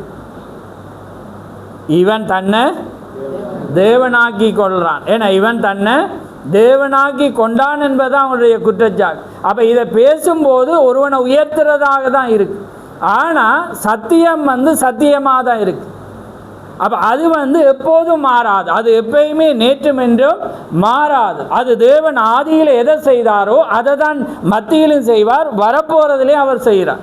அதான் பிரசங்கி சொல்கிறார், எது நடந்ததோ அது முன்னமே நடந்தது, எது நடக்கிறதோ அதுவும் முன்னமே நடந்தது, நடக்க போகிறதும் முன்னமே நடந்ததாயிருக்கு. புரியுதா உங்களுக்கு? எது நடந்தாலும் அது ஓர்டரில் தான் இருக்குது. எதுவுமே தேவன் என்ன செய்கிறது இல்லை, மாற்றுகிறது இல்லை. இன்றைக்கி தீர்க்கதரிசி இதை பிரிக்கல. தீர்க்கதரிசி பவுல் அதை சொல்கிறான், ஒரு கண்காணியானவன் எப்படி இருக்கணும். அப்போ அது தீர்க்கதரிசி என்ன சொல்ல, அது வேதம். இப்போ இன்றைக்கி நாங்கள் என்ன செய்கிறோம்? ஆனால் தீர்க்கதரிசி சொன்னாருன்றக்குள்ள தான் இன்றைக்கி ஜனங்களுக்கு கஷ்டமாக. ஆனால் இப்போ பவுல் சொன்னது சொல்கிறோம், பைபிள் சொல்லுதுண்டுவோம். சொல்கிறோமா இல்லையான்னு சொல்லுங்கள். பைபிளில் என்ன சொல்கிறோம்? பவுல் அதை பவுலன்னு சொல்லாமல் நாங்கள் என்ன சொல்கிறோம்? பைபிள் சொல்லுது, உங்களுக்கு தெரியாதாண்டுவோம். ஆனால் பைபிளில் யார் சொன்னது? பவுல் தான் சொன்னான். அவனும் ஒரு தீர்க்கதரிசி. புரியுதா உங்களுக்கு? அப்போ இன்றைக்கு அதே காரியத்தை தான் இன்றைக்கு நான் இப்போ என்ன சொல்கிறேன்டா, இன்றைக்கு தேவன் இந்த யாத்திரையில் 3ஆம் யாத்திரையில் தேவன் அழைப்பாரானா, இன்றைக்கு என்டைமெண்ட் ஒரு சபை தன்னை உரிமை பாராட்டுமெண்டா அது என்ன செய்யணுமா? அது என்ன? இப்போ நாங்கள் வாசிச்ச நாங்கள் வலதுபுறமும் அது என்ன செய்ய, அதை நீ எப்பயுமே தியானித்து கொண்டிரு. அதுதான் உன்னுடைய என்னவாக இருக்கணும், அதுதான் உன்னுடைய காரியமாக இருந்து நீ என்ன செய்யணும் பார். நீ நியாயப்பிரமாண புத்தகம் உன் வாயை விட்டு பிரியாதிருப்பதாக இதில் எழுதி வைக்கப்படியெல்லாம் நீ செய்ய கவனமாக இருக்கும்படி இரவும் பகலும் அதை தியானித்து கொண்டிருப்பாய். அப்பொழுது நீ உன் வழியை என்ன செய்வாயாம்? வாய்க்க பண்ணுவா. இப்போ இன்றைக்கி மெசேஜ் முழுவதும் எங்கேருந்து வந்தாண்டா பைபிளில் இருந்து தான் அதான் நான் அடிக்கடி சொல்ல, ஞானஸ்தானம் தீர்க்கதரிசி கொண்டறையில் அது கொண்டு வந்தது பவுலும், அதை கொண்டு வந்தது பேதுரும். இது 2000 ஆண்டுகளுக்கு முன்பே இது வந்துட்டு. ஆனால் அவங்களோட கண்ணை திறக்க தான் தேவன் ஒரு தீர்க்கதரிசி அனுப்பினார். சர்ப்பத்தின் வித்து தீர்க்கதரிசி புதுசாக கொண்டு வரையில் அதை பேதுரு தான் எழுதி வச்சான். என்ன எழுதி வச்சான்? பொல்லாங்கனால் உண்டு, யோவான் என்ன, பொல்லாங்கனால் உண்டு தன் காயினை போல உண்டாயிருக்கான். அவன் தான் பொல்லாங்கனால் உண்டானது. அதை வெளிச்சத்தை உங்களோட கண்ணை மனக்கண்ணை திறக்க தான் தேவன் பரிசுத்த ஆவியாக தீர்க்கதரிசிக்குள்ள இறங்கி வந்து தேவன் என்ன செஞ்சு கொண்டு வந்து வரப்போகிற அழிவு அவர் புதுசாக கொண்டு வரையில் அதுவும் எங்கே இருக்கிறது? பைபிளில் தான் இருக்குது. 7 முத்திரையும் எங்கே இருக்கிறது? பைபிளில் தான் இருக்குது. அது ஆதியாகமம் இருந்து வெளிப்படுத்தல் மட்டும் 7 முத்திரை தான். தேவன் எப்பெல்லாம் இறங்கி வர்றாரோ அப்பெல்லாம் 7 முத்திரை திறக்கப்படும் என்று நான் உங்களுக்கு பிரசங்கிச்சிருக்கேன். அப்போ ஆக்கள் இந்த தீர்க்கதரிசியை குறித்து சரியாக புரியாததுனால தான் பலிபீடத்துக்கு செய்தியை நம்ம என்ன செய்யறதில்ல கொண்டு வர பயம். ஏன்னா ஜனங்கள் ஓடி போயிடுவான். ஆனால் இந்த யாத்திரையில் தேவன் ஒரு மெசேஜில் ஒரு சபையை அழைச்சிருப்பாரண்டா அது இந்த மெசேஜை விட்டு வலதுபுறமும் இடதுபுறமும் சாயாது. அது இந்த செய்தியின்படி தான் அந்த சபை இருக்கு. அது தீர்க்கதரிசிட்ட அழகாக அந்த கேள்விக்கு வர்றாங்க. ஒருவன் ரட்சிக்கப்படாததுக்கு முன்பு அவன் 2 மனைவி உடையவனாயிருந்து அதுக்கு பிறகு இந்த மெசேஜுக்குள்ளாக செய்திக்குள்ளாக வந்த பிற்பாடு அவன் ஒரு போதகனாக வருவானால் அவன் பிரசங்கிக்கலாமா என்றக்குள்ள சொல்கிறேன். பைபிளை போய் வாசிச்சு என்ன சொல்கிறேன்? பைபிளை வாசித்து பாருங்க. அதில் அது இயலாது. அப்போ அதான் நான் எப்பயுமே உங்களுக்கு நான் சொல்லித்தர காரியம். தேவன் வந்து எதை உரைக்கிறாரோ அதுதான் முடிவாக இருக்குது. யார் அதை செய்யணுமோ அதுதான் முடிவாக இருக்கிறது. அப்போ அவன் மனம் திரும்ப முதல் தானே. ஏனென்றால் ஒரு ஆசாரியனானவன் ஒரு சபையை உடையவனாக இருப்பது போல அவன் எப்படி இருக்கணும்? ஒரு மனைவியினோடு. அப்போ இன்றைக்கு இந்த மெசேஜில் வந்துட்டு நான் இவர் என்னோட ஐக்கியமாக இருக்கிறபடினால அது அப்படி அல்ல. அவர் ரட்சிக்க முடமுன்பு அவர் அப்படி இருந்து இப்போ வந்து அவர் செய்யலாம். ஜனம் வந்து அதை ஏற்றுக்கொள்கிறபடினால தீர்க்கதரிசியை சொல்ல இயலுமா இல்லையான்னு சொல்லுங்கள். இப்போ இது சொன்னால் இது சபையா இல்லையா? நீங்கள் தான் சொல்லுங்க. இப்போ செய்தியை நாங்கள் பார்த்தோம். பைபிளில் என்ன பார்க்குறோம்டா உனக்கண்டு ஒரு செய்தியில், இந்த சபைக்கண்டு ஒரு செய்தியில், இந்த சபையானது மெசேஜ்ண்டா அது தீர்க்கதரிசியோட செய்தி தான் இந்த சபையோட செய்தியாக இருக்கும். புரியுதா உங்களுக்கு? அதுக்கண்டு ஒரு மெசேஜ் வரையலாது. ஏனெண்டா இவரை அனுப்பினது அமெரிக்காவிலேருந்து பில் கிளின்டனும் அல்ல, ஒசாமா பின் லாடனும் அல்ல, இப்போ இருக்கிற பைடனும் அல்ல, நம்மட யார் ட்ரம்பும் அல்ல. யார் அனுப்பினது? தேவன் தான் அனுப்பினது. அப்போ தேவன் ஒரு மனிதன் அனுப்பி இரண்டாவது தேவனுடைய வாய். தீர்க்கதரிசி என்பது வந்து ஆங்கில வேதாமத்தில் பிரசங்கி என்ற அர்த்தத்தில் இருக்குது.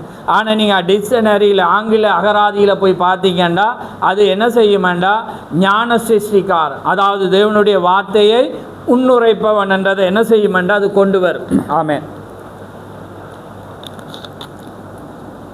அப்போ பாருங்க, அவர் தேவனுடைய வாயாக ஒன்றை கொண்டு வந்து தேவன் இந்த யாத்திரையில் அழைப்பேரண்டா இன்றைக்கி நாங்கள் விளக்கம் கொடுக்கலாம். நான் வந்து விளக்கம் கொடுப்பேனண்டா இது எந்த மெசேஜே இல்லை. நான் வந்து இந்த மெசேஜ் சொல்லாததை நான் நடத்துவேன்டா நீங்கள் தவறான இடத்துக்கு வாரி. புரியுதா உங்களுக்கு? அப்போ அதனால தான் நீங்கள் இதை ஏன்னா இந்த காலம் இப்போ எழும்பிட்டு எல்லா ஆவியும் எழும்பி என்ன செய்தேன்டா மெசேஜ் இன்றைக்கு அந்த என்ன சொல்கிற கோபுரத்திலிருந்து இன்றைக்கு ஊழியக்காரர் பிரசங்கியாதபடினால இன்றைக்கு ஜனங்கள் வந்து நல்லவர்களாக இருக்க விரும்புகிறான். இன்றைக்கி ஜனங்கள் எப்படி இருக்கு? ஏன்னா அவங்களுக்கு தெரியும், என்ன சொல்லி கொடுக்கல, எச்சரிப்பு வருது, எதிரியானவன் கிட்ட நெருங்கிட்டு இருக்கான்னு அவங்களுக்கு தெரியும். ஏன்னா கூக்குரலிட அங்கே மனிதன் இல்லை, ஜாமக்காரன் என்ன இல்லாதபடி. ஆனால் இந்த காலம் நெருங்கி வர்றபடினால இனி இந்த வார்த்தையோடு எங்களுக்கு யுத்தம் வேணும். ஆமென். அதனால தான் மோசே சொல்கிறான், கர்த்தரின் பட்சத்தில் நிற்கிறவன் வாங்க, ஆயுதம் ட்ரைனிங் எடுத்தவன் வாங்கன்னு கூப்பிடல.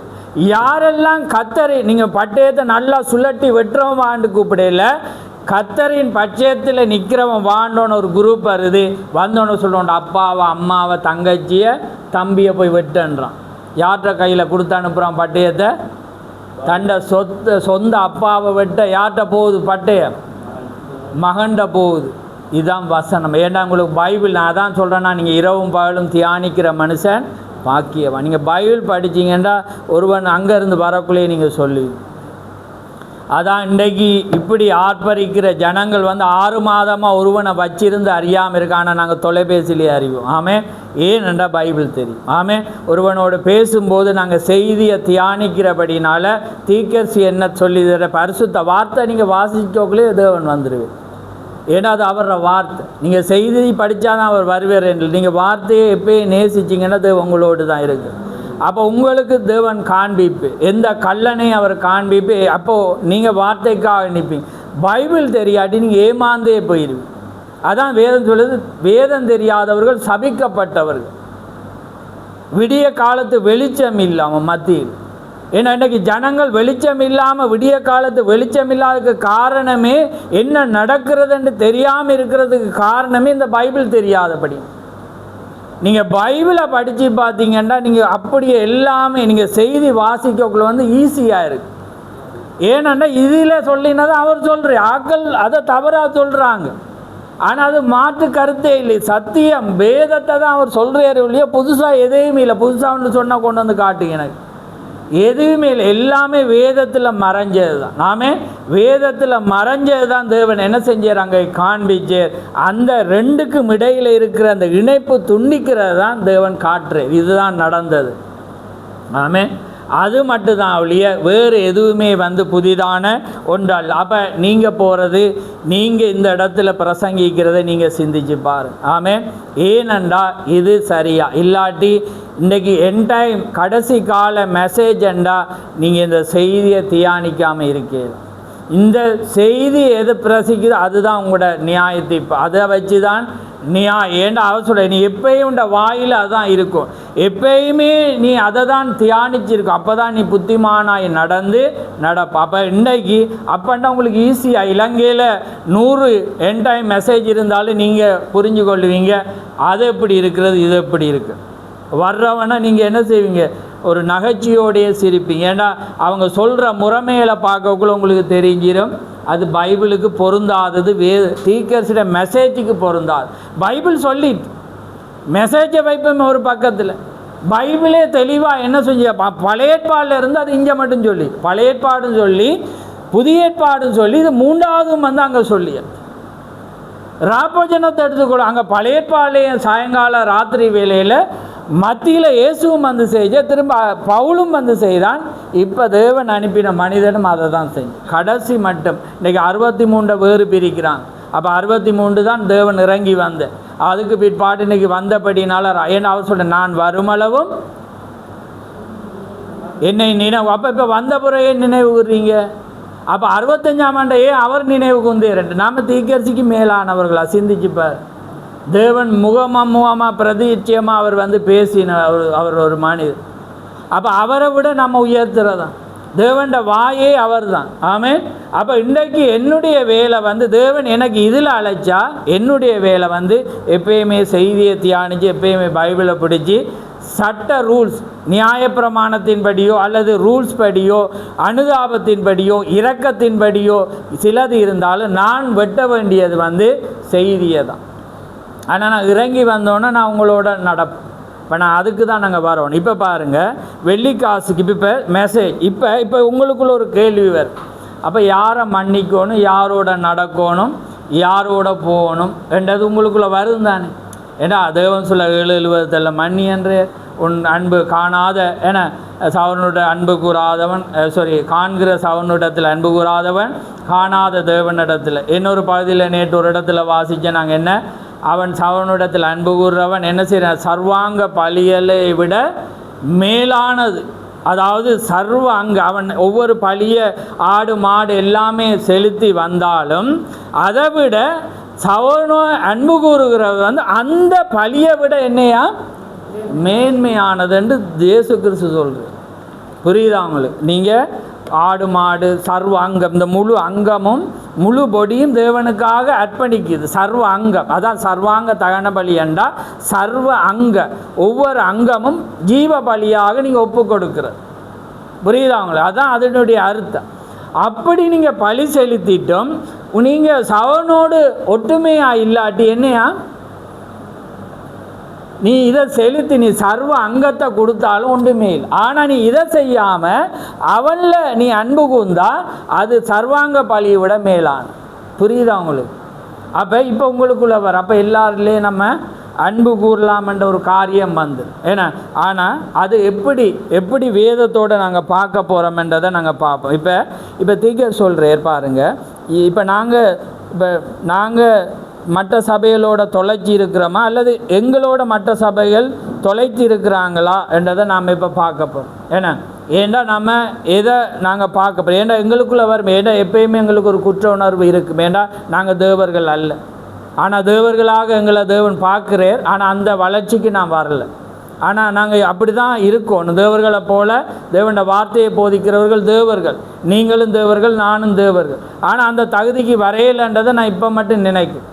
ஆனால் அதனால் எனக்கு எப்பயுமே ஒரு குற்ற உணர்வு வந்து என்ன செய்யும்? நம்ம எதுலேயும் அவமதிக்கிறோமோ அல்லது எங்களோட வார்த்தை யாரையும் ஹேர்ட் பண்ணுதோ அல்லது எங்களோட வார்த்தை யாரையும் கடினப்படுத்துதோ அது எனக்கு எப்பயுமே இருக்கிற. ஆனால் அதே நேரத்தில் தேவனுடைய வார்த்தை அப்படியே கலப்பில்லாமல் பிரசங்கிக்க கொண்டிருந்ததும் என்னுடைய விருப்பமாக இருக்கிறது. ரைட், இப்போ பார்ப்போமா மெசேஜுக்கு போகும் பாருங்கள்.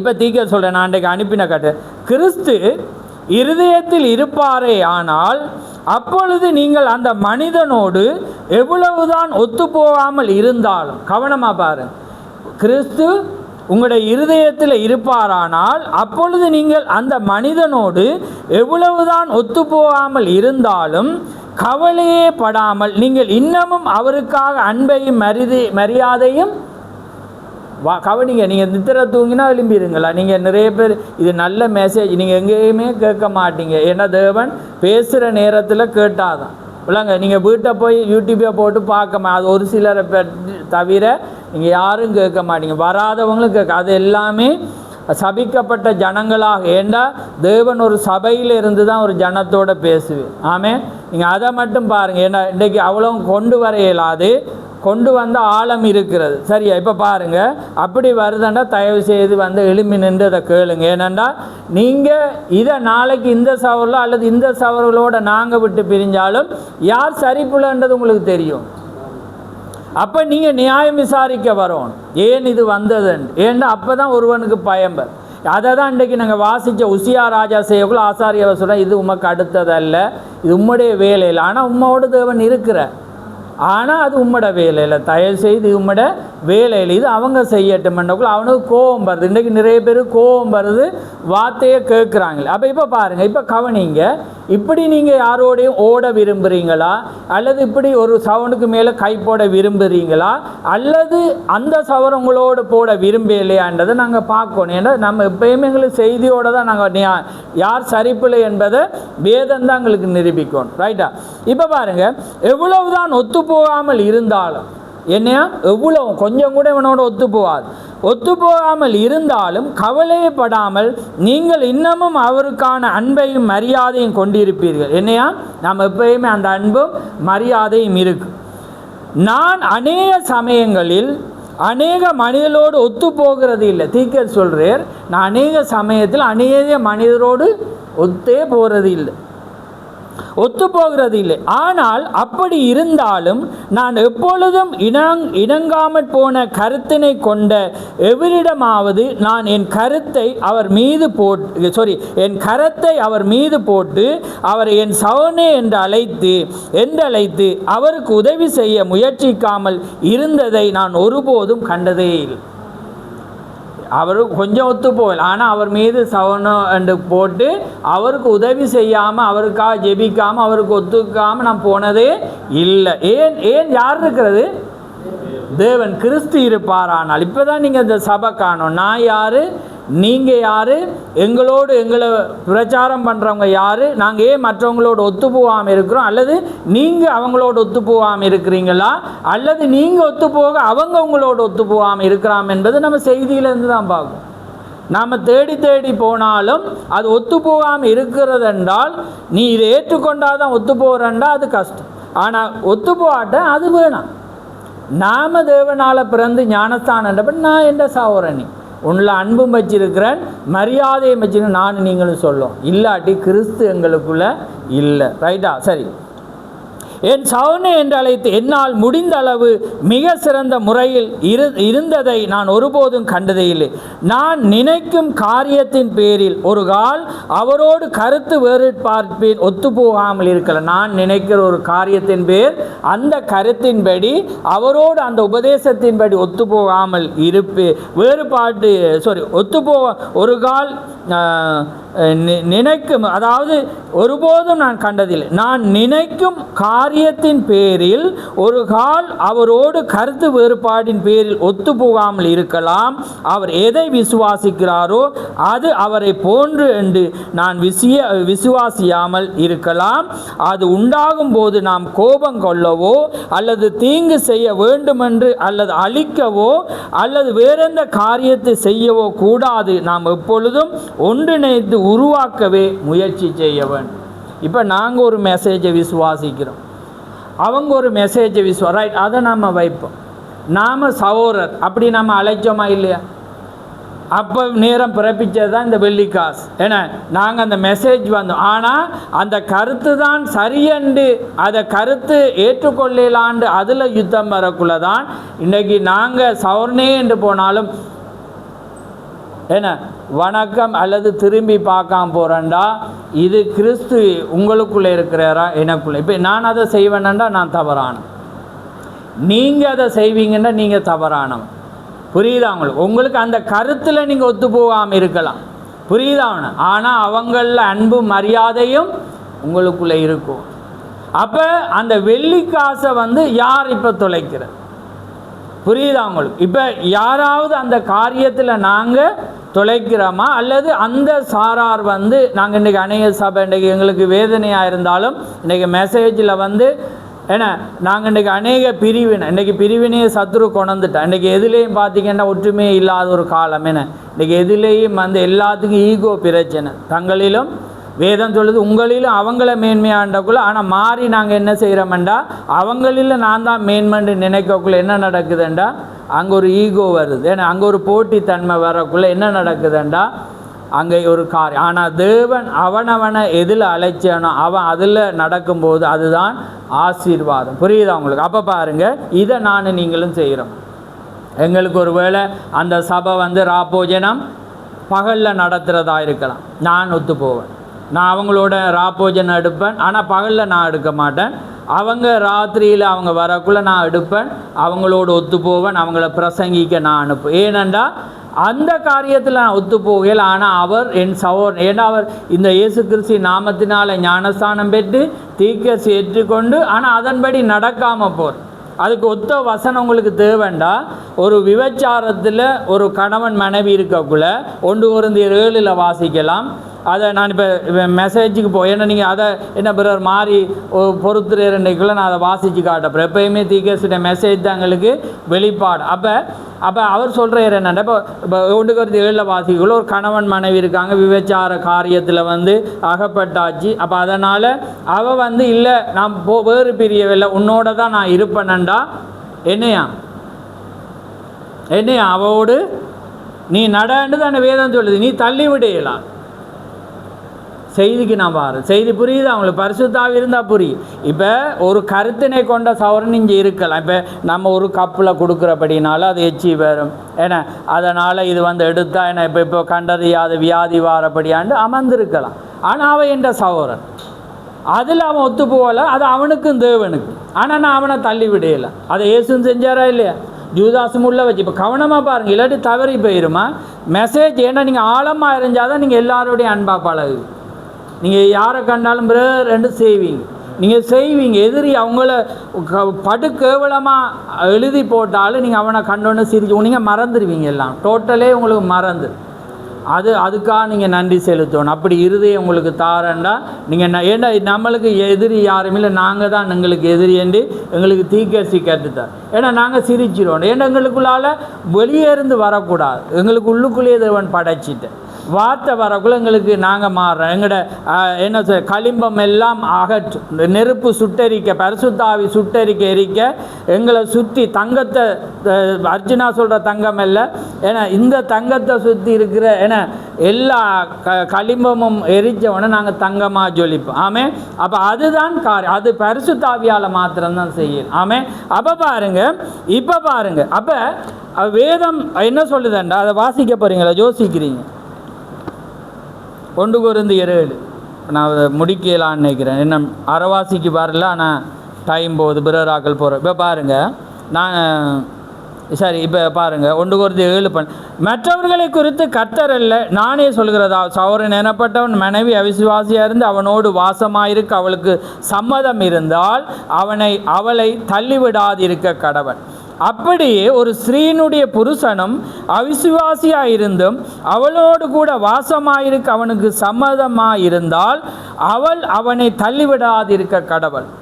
எண்ணத்தினிலே அவிசுவாசியான புருஷன் தன் மனைவியால் பரிசுத்தமாக்கப்படுகிறது போல அவிசுவாசியான மனைவியும் தன் புருஷனாலே இல்லாவிட்டால் உங்கள் பிள்ளைகள் அசுத்தமாயிருக்குமே என்று அவன் என்ன செய்கிறான். இப்போ இந்த ரகசியம் எல்லாம் எப்பயுமே வேதம் போதிக்கக்குள்ள யாரை கொண்டு ஜாயின் பண்ணும்? அதை சபை. அதுக்கு முதல் ஒன்றை வாசிச்சுட்டு போவோமா? நான் செய்தி போவோம், முதல் ஒன்றை வாசிக்கிறேன் பாருங்கள். ரைட், இந்த செய்தியோட தலைங்கத்தையும் சொல்லிடுறேன் பாருங்க.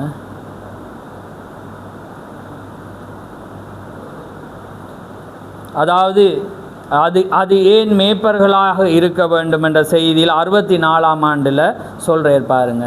64 உங்களை காண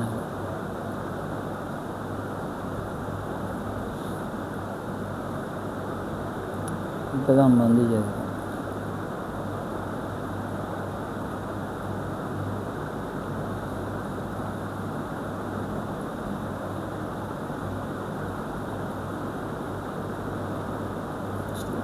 இல்லை ரைட்.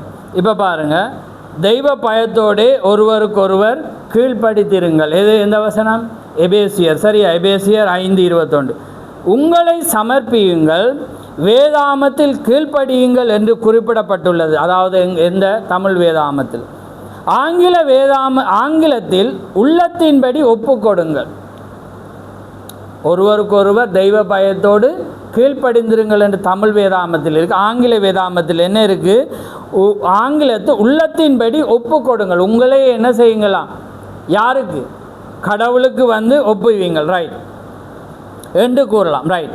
சபையாரே, நீங்கள் உங்களை உங்களது மேய்ப்பனுக்கு, பாஸ்டருக்கு, மேய்ப்பன் என்ற பொருள் என்று தீக்கசி மொழிபெயர்த்து காட்டுற மேய்ப்பனே நீர் உமது சபையாருக்கு ஒப்பு கொடுங்க. இப்போ சபையார் என்ன செய்யணும்? இப்போ எங்கே ஜாயிண்ட் ஆகுது? இப்போ தெய்வ பயத்தோடு ஒருவருக்கொருவர் கீழ்ப்படிந்திருக்கண்டு யாருக்கு பவுல் சொல்கிறான்? கணவன் மனைவிக்கு. தெய்வ பயத்தோடு ஒருவருக்கொருவர் கீழ்ப்படிந்திருக்கு. அப்படியாண்டா முழுவதும் உள்ளத்தின்படி ஒப்பு கொடுங்க. இப்போ அது எங்கே போகுது? இப்போ பாஸ்டருக்கும் சபைக்கும் போகுது. இப்போ அவங்களோட உறவு எப்படி போகுது? கணவன் மனைவி ஆகுது. புரியுதா உங்களுக்கு? இப்போ இதுதான் வாசிக்கிறேன் பாருங்க. அல்லது சமர்ப்பியுங்கள் என்று கூறலாம். சபையாரே, நீங்கள் உங்கள் மேய்ப்பனுக்கு என்பதற்கு மேய்ப்பன் என்ற பொருள் மொழிபெயர் ஒப்புக்கொடுங்கள். மேய்ப்பனே நீர் உமது சபையாருக்கு ஒப்புக்கொடுங்கள். சபையில் சிறிதொரு கோஷ்டி உருவானால் எந்த ஒரு பட்சத்திலும் சாயாமல் இருந்து முழு சபைக்கும் உம்மை ஒப்பு கொடுக்கும் சபையாரே, நீங்கள் ஒரு கோஷ்டியை உருவாக்க நேர்ந்தால் அப்பொழுது நீங்கள் தேவனுடைய பயத்தோடு உங்கள் மேய்ப்பனுக்கு உங்களை சமர்ப்பியுங்கள். ஏன்னா முன்னுக்கு என்ன சொன்ன? தெய்வ பயத்தோடே ஒருவருக்கொருவர் பாருங்க செய்திடால். அதான் எபேசியரில் சொல்கிறேன், இந்த ரகசியம் பெரியது, நான் கிறிஸ்துவையும் சபையையும் பற்றி சொல்கிறேன். இப்போ பாருங்கள், ஆழத்துக்குள்ளே நாங்கள் போய் கொண்டிருக்கோமா? இப்போ ஒரு சபையில் நீங்கள் யோசிப்பீங்க, என்னடா இவர் இங்கே பிரசங்கிச்சு போட்டு அங்கே கையை போட்டுட்டு இருக்கிறாருன்னு யோசிக்கிறீங்க. நிறைய சொல்கிறான் இவர் அங்கே சொல்லிட்டு. சில பேர் இந்த போன வாரத்தை இவர்கிட்ட சொல்லியிருக்காங்க, அவர் பலிபீடத்தில் உண்டு, கீழே இறங்கினோன்னு உண்டு. அவங்க இதுதான் சொல்லுவான், தீக்கரிசி அதுதான். பலி மட்டும்தான் கலப்பில்லாமல் வரும். மற்றபடி நானும் அவனும் மனிதன் மாமிசத்தில் உண்டாக்கப்பட்டு நான் உண்டில் தவறுவான், அவன் உண்டில் தவறுவான். அதை தூக்கி எடுக்கிறது தேவனாக இருக்கிறார். வார்த்தையில் தான் கலப்பு இருக்கக்கூடாது, ரத்தத்தில் கலப்பு இருக்கக்கூடாது. ஆமென். அப்போ அதை தான் இன்றைக்கு பார்க்கணும். அப்போ பாருங்கள், இப்போ நான் இன்றைக்கு இப்படி வெட்டு என்ன கத்தருக்கு எதிரானவன் வெட்டன்னா ஒருவன் பகலில் ராப்போஜனா அப்போ அவன் எதிரணியையும் வெட்டையில் அவனோட கை போகிறான்னு ஜனங்கள் கேட்பான். ஆனால் அது அவன் வந்து அந்த மெசேஜை வந்து இல்லை உன்னோட வாழையில் அது இப்போ வாசித்தான். அவிசுவாசியான ஒரு மனைவி பாவத்தில் கண்டப்பட்டு இருக்கிறான்னு நான் இந்த சபையை விட்டு போயில இந்த வீட்டை விட்டு போயில நான் இங்கே தான் இருக்க போகிறேன்னுண்டா என்ன செய்யணும்? அந்த அங்கத்தினவரை வச்சிருக்கணும். அவன் ஒருவேளை ராப்போஜன் எடுக்காம இது எச்சில் சரியில்லைன்ட்டு இருப்பான். அவன்கிட்ட கேட்கணும், இதுதான் மெசேஜ். இல்லை எனக்கு எடுக்க விருப்பம் இல்லை, ஆனால் நான் இங்கே தான் இருக்க நீ அனுப்பல. ஆனால் அனுப்பினா இன்னொரு கல்யாணம் முடிச்சிடுவான். அதுக்கும் இருக்கு. என்ன சொல்லுது? அதை எடுத்து போய் கல்யாணம் முடிக்கிறவன் அவனும் விபச்சாரம். இந்த விபச்சாரக்காரரும் காணாமல் இருக்குது. சபையை விட்டு ஒன்றில் போனோன்னு டக்குன்னு தூக்கி எடுத்துருவான். அவன் ஏன் வந்தான்? அவன் விபச்சாரத்தில் அம்பட்டு. இன்றைக்கு விபச்சார பாவம் என்ன? வார்த்தையை வந்து கலப்பு பண்ணுறது விபச்சாரம். ஒன்றை செய்ய அறிஞ்சு அதை இன்றைக்கு அவன் வந்து சபைக்கு பாஸ்டருக்கு எதிராக இருப்பான். ஏன்னா இந்த குறை சொல்கிறவனா எல்லா கண்ட அட்டுலியம் செஞ்சோன்னே அவனை எடுத்து வச்சிடுறது யார்? அப்படின்னா வேதம் என்ன சொல்லுது? அவங்க யாருன்னு சொல்லு. அவங்கள விவாகம் பண்ணுறவன் யாரா? விபச்சாரக்காரன், அவளும் விபச்சாரக்காரன். அப்போ அதுக்காக தான் நாங்கள் இந்த சபையில் ஒரு சிஸ்டம் வச்சுட்டேன். எல்லா மேய்ப்பனாலையும் பிரசங்கிக்கலாது. நாங்கள் என்ன வச்சுருக்கிறோம்? அந்த சபையிலேருந்து நீ இங்கே வரணும்னா என்னத்தால் வாரா அந்த பாஸ்டர்கிட்ட சொல்லிவிட்டு வச்சனா இல்லையா? இது இந்த என் டைமில் இருக்குது. யாருக்கும் சொல்ல அதிகாரம் இருக்கா? ஏலா. இதால் தான் நான் இதை பேச துணிகிறேன், அவங்களால செய்ய. அக்கா நான் என்ன மேன்மை பாராட்டால் நீங்கள் சத்தியம் அறியணும் என்று அதுக்காக தான் தேவன் என்ற உத்தமத்தை அறிவேர். நான் அதுக்காக தான் உங்களுக்கு பிரசங்கம். நீங்கள் வார்த்தை தெரியும். வார்த்தையில் பவுல் சொன்ன மாதிரி எந்த ஒன்றையும் நான் மறைச்சி வைக்க. ஏன்னா இது நாங்கள் யூடியூப்பில் பிரசங்கிக்குள்ளே இன்னொருவர் எடுத்து பேசுவாங்க. அது அவங்களுக்கு ஏற்ற மாதிரி அவங்க என்ன செய்வாங்க? அவங்களுக்கு தேவன் வெளிப்பட்ட மாதிரி பேசுவாங்க. ஆனால் சில ரகசியம் சில ஜனத்துக்கு மட்டும்தான் தெரியும். அதனால தான் ஜனம் என்ன அவர் அப்படி பேசுகிறேன்னு இழுப்படுவான். அப்போ அதுக்காக தான் சில ரகசியங்கள் வந்து நாங்கள் வெளியில் விடுறோம். ஆனால் நாம் ஏதோ சமயம் வாய்க்கிறபடியே நாம் என்ன செய்கிறோம்? பேச வேண்டிய ஒரு நேரமாக இருக்குது. ரைட். இப்போ உங்களுக்கு விளங்கிட்டா தெய்வ பயத்தோட. ஆனால் அங்கே பவுலை யார் காட்டுறான்? கணவன் மனைவிக்கு சொல்கிறான் தெய்வ பயத்தோடு ஒருவருக்கொருவர். ஆனால் இங்கே எங்கே வந்து பொருந்துது? சபை வந்து மனைவியாக இருந்து பாஸ்டருக்கு எப்படி இருக்கணும்? தெய்வ பயத்தோட கடவுளுக்கு பயந்து அவன் என்ன செய்யணும்? ஒருவருக்கொருவர் கீழ்ப்படிய வேண்டிய ஜனமாக இருக்கு. பாருங்கள். ரைட். உண்மை ஒப்புக்கொடும் சபையாரே, நீங்கள் ஒரு கோஷை உருவாக்க நீங்கள் தேவனுடைய பயத்தோடு உங்கள் மேய்ப்பனுக்கு உங்களை சமர்ப்பியுங்கள். பார்த்தீர்களா? சவனே மனைவிகளே, கர்த்தருக்கு கீழ்ப்படுகிறது போல உங்கள் சொந்த புருஷருக்கும் கீழ்ப்படிங்க. இப்போ புருஷன் யாரா மாறு? என்ன? பாஸ்டராக மாறு. விளங்குதா அவங்க? அதே நேரம் உங்களோட சொந்த புருஷனுக்கு நீங்கள் என்ன செய்யணும்? அதான் பாருங்கள். யார் ரூத் வந்து எங்கே போய் இதை பொறுக்கிறான்?